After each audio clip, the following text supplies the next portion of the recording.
I have had to reject some potential franchisees.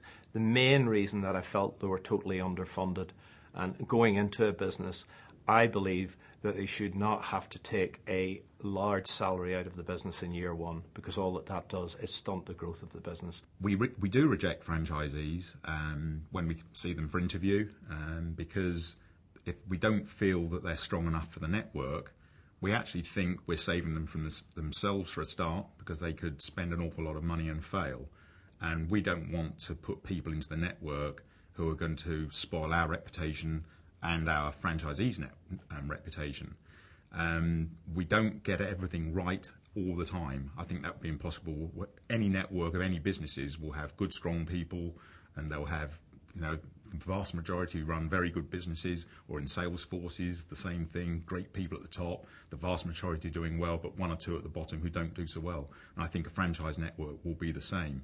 But, if we see somebody who we just don't think could do it, there's no way we're going to take that person on.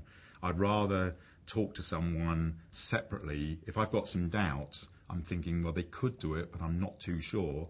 I'd rather see them 2 or 3 times over a period of time. If they're saying to me they want to do it, but I'm thinking I'm unsure, I'd rather see them a few times myself, or even let some of my colleagues talk to them as well, and then come to a decision whether to let them go ahead, or if we've got some doubts, not to do it and save them from themselves and maybe spoiling our reputation, as I said. We turn down more franchisees than we recruit, because it's critical that we find the right business partners to represent our brand. There's a number of franchises out there, and I'm sure there's something for everyone. However, a franchise like ours, that's a sales and management type operation, you need a certain character, you need certain skills to run that business. And we're looking for long-term success with our franchisees. It's only over the long period that we see a return on our investment. So it's critical that we find the right business partners that we can work with over a long period. So we will reject people who don't have the skills and that we can't see representing our brand over a long period.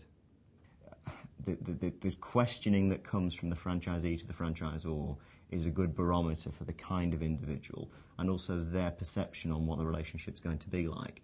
If the first question they ask me is how much money can I make doing this, are their motivations quite right for the individuals that I'm looking for?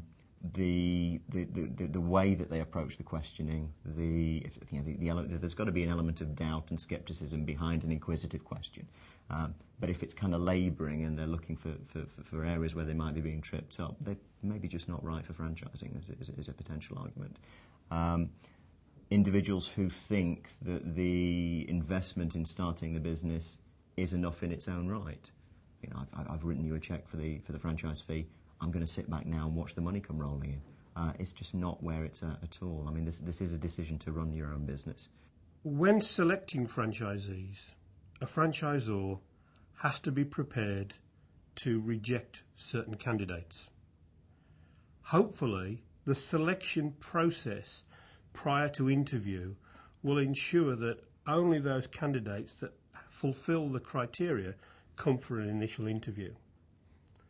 However, as we go on through the process of selection, there may be occasions when it becomes apparent that this individual is not looking at the right aspects of the business in order to select them as an appropriate candidate.